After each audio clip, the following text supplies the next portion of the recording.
If you grew up in church and you went to Sunday school more than a half a dozen times, you probably heard this story. And as kids, we hear the stories of Jesus' life and his miracles, and they are emphasized as supernatural. And we get that punch from that. And we connect the dots between our cartoon characters and maybe even Jesus being supernatural. And there's nothing really wrong with that, but when we grow up, we have to ask some of the important questions around some of these stories of the miraculous deeds of Christ. Well, in this particular story, we see Jesus walking on the water, and this is a parallel story to the Gospel of Matthew and the Gospel of Mark. So they tell them with a little variable, but that's because there's three different people writing the same story. But it's the same story. Now, we have to understand Jesus has just fed 5,000 people. They're excited. It's miraculous. It's unbelievable. So we're going to make him king. We need a new ruler. We want to get rid of the Romans who have us captive in our own land. We don't like some of the people in Jerusalem who are trying to be our spiritual leaders because they're corrupt. So Jesus can do it all. He's a miracle worker. He can make it happen. And just imagine the army he could lead. That's what they're thinking. So Jesus catches the wind of this. And here's where we pick up in verse 15. Jesus, therefore, perceiving that they were intending to come, take him by force, to make him king, withdrew again in the mountain by himself alone.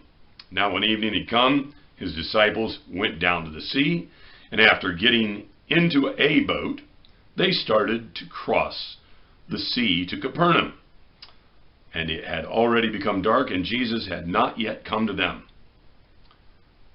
And the sea began to be stirred up because of a strong wind was blowing.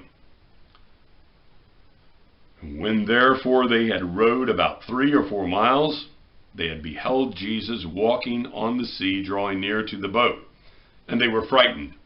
But he said to them, "It is I. Do not be afraid."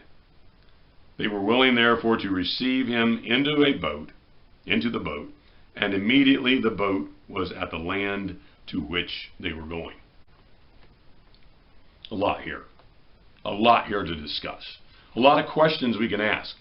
And some we should, some of them we'll never answer. So that's the way it is. What's going on? The disciples decide they need to go to Capernaum. And the best way to do that? Via the water. They get in a boat. They get out in a boat. The winds are blowing. It gets tougher and tougher. They're rowing and rowing and rowing, and they're not going anywhere. All of a sudden, they look out over the sea, and they see someone walking to them. Now, picture this. They've just seen Jesus multiply food to feed 5,000, and yet they're looking out at someone walking on the water towards them, and they're going, huh? And they get really afraid because this is crazy. This is beyond weird. This is beyond almost the Twilight Zone stuff, you know? And they become afraid of it.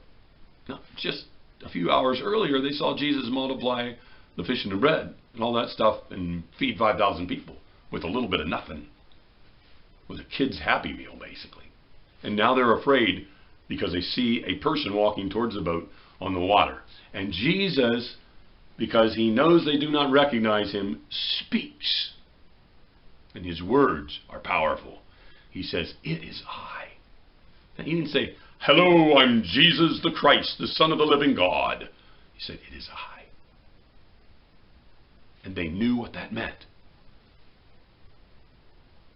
Okay? And he says, "Do not be afraid." Why did he say that? Because fear is a choice.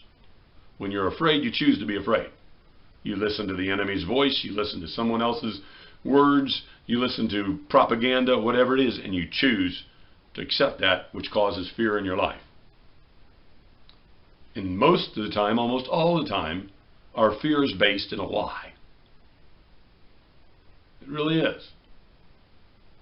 We can be afraid of circumstances that are not a lie, but a lot of times we hear lies and we just go crazy. We get afraid of everything. We've seen this in our nation over the last 3 years, where people listen to the wrong sources of information or listen to information that isn't information, and they react to it in fear. And you can see it all over their face. You can see it in the way they act, in the way they carry themselves. You can see it just because of the aura that comes off of them and the words that they say. Jesus said, "Do not be afraid." And he gets in the boat. And this particular story says they were right where they wanted to be. The boat all of a sudden was right at land. Now that's interesting. They got to where they needed to go, or where they felt they wanted to go, whichever one it was, and that's a question we don't really know. But they got to where they needed to go, let's say, when Jesus was in the boat with them.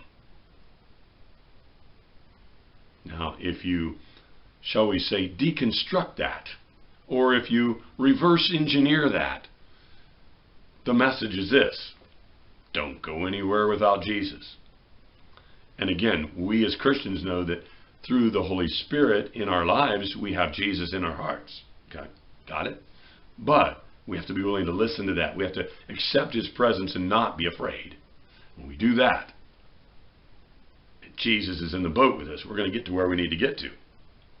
And of course, we see once they got there, this great dissertation of the bread of life, which Jesus gives in John chapter 6, which eventually makes or breaks the disciples and apostles around Him. And these guys learned a valuable lesson. If you're going to go somewhere, take Jesus with you. And if you forget to, recognize Him and invite His presence to take over. When you do that, we do not need to be afraid. And we shouldn't be afraid, because we are the property. We have been bought by the blood of the Creator of the universe. That, my friends, is valuable. That, my friends, makes all of the difference in whether we live in fear or whether we don't.